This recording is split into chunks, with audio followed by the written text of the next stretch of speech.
So what does the future look like in terms of increasing people's access? Or if you look at IoT, Internet of Things, there's more and more intelligent devices. You can see there's some people even talking about our personal data as a thing that we could monetize more explicitly versus implicitly. Sort of everything can become part of the economy.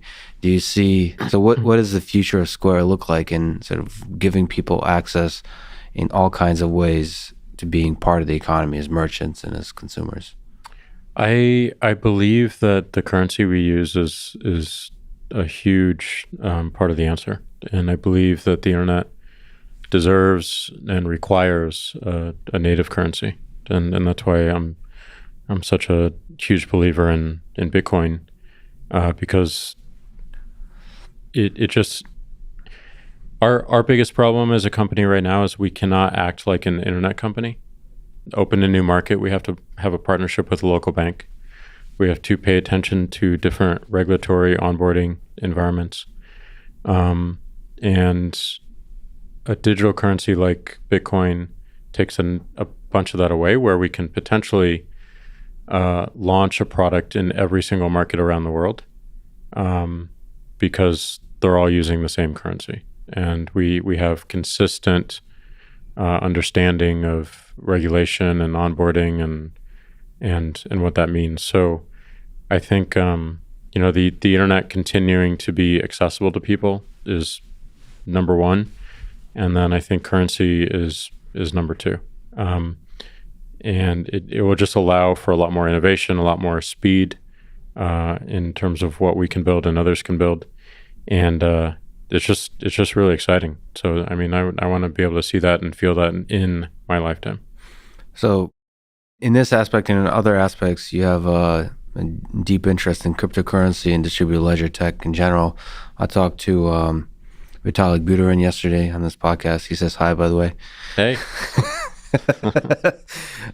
He's a brilliant person. Talked a lot about Bitcoin and Ethereum, of course. So can you maybe linger on this point? What do you find appealing about Bitcoin, about digital currency? Where do you see it going in the next 10, 20 years?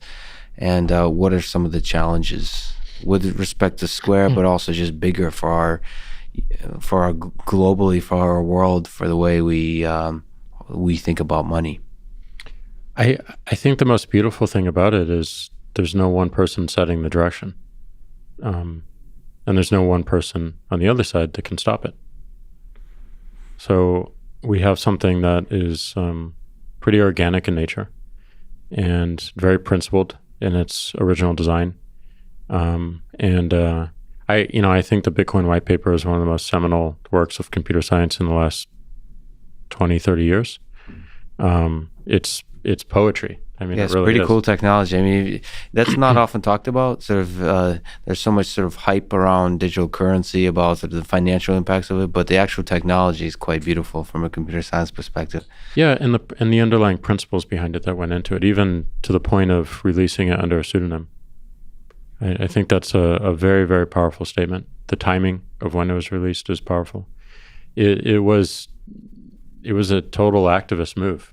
I mean, it's moving the world forward in a way that I think is extremely noble and honorable and enables everyone to be part of the story, which is also really cool. So you asked a question around 10 years and 20 years. I mean, I think the amazing thing is no one knows. And it can emerge, and every person that comes into the ecosystem, whether they be a developer or someone who uses it, can change its direction in small and large ways. And that's what I think it should be, because that's what the internet has shown is possible.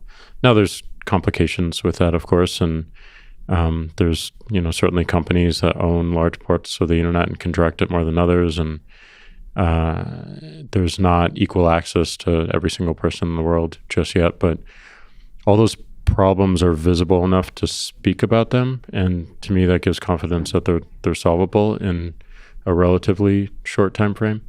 I think the world changes a lot as we get these satellites projecting the internet down to Earth, because it just removes a bunch of the former constraints and really levels the playing field. But a global currency, which a native currency for the internet is a proxy for, is a very powerful concept. And I don't think any one person on this planet truly understands the ramifications of that. I think there's a lot of positives to it. There's some negatives as well. Do you think it's possible, sorry to interrupt, do you think it's possible that this kind of digital currency would redefine the nature of money, so become the main currency of the world as opposed to being tied to fiat currency of different nations, and sort of really push the decentralization of control of money? Definitely, but I think the bigger ramification is how it affects how society works, and I think there are many positive ramifications Outside of just that. money, outside of just money. Money is a foundational layer that enables so much more. I was meeting with an entrepreneur in Ethiopia, and payments is probably the number one problem to solve across the continent, both in terms of moving money across borders between nations on the continent, or the amount of corruption within the current system. But the lack of easy ways to pay people makes starting anything really difficult. I met an entrepreneur who started the Lyft/Uber of Ethiopia, and one of the biggest problems she has is that it's not easy for her riders to pay the company, and it's not easy for her to pay the drivers. And that definitely has stunted her growth and made everything more challenging. So the fact that she even has to think about payments instead of thinking about the best rider experience and the best driver experience is pretty telling. So I think as we get a more durable, resilient, and global standard, we see a lot more innovation everywhere.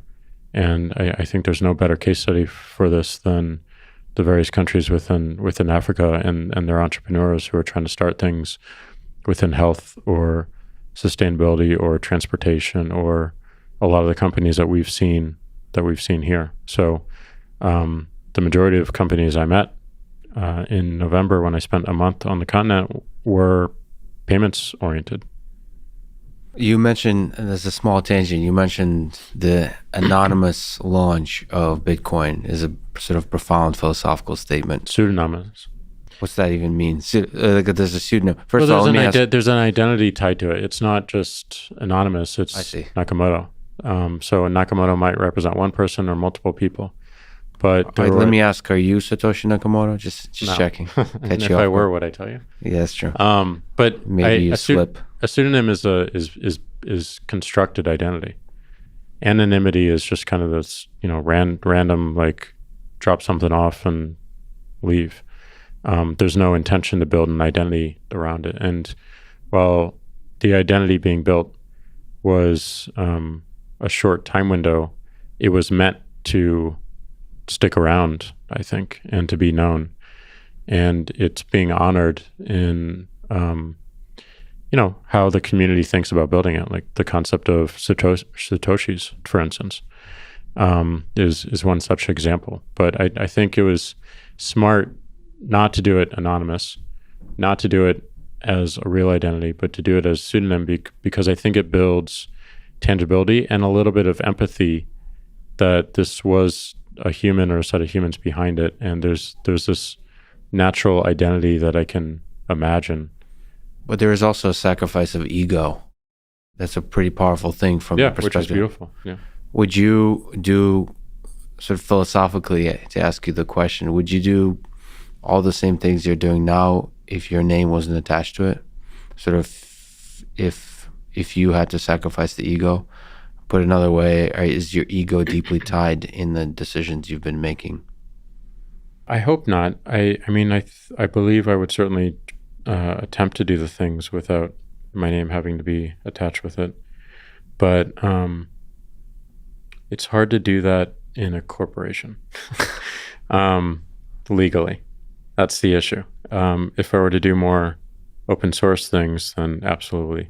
Like I don't need my particular identity, my real identity associated with it. But I think, the appreciation that comes from doing something good and being able to see it and see people use it is pretty overwhelming and powerful, more so than maybe seeing your name in the headlines.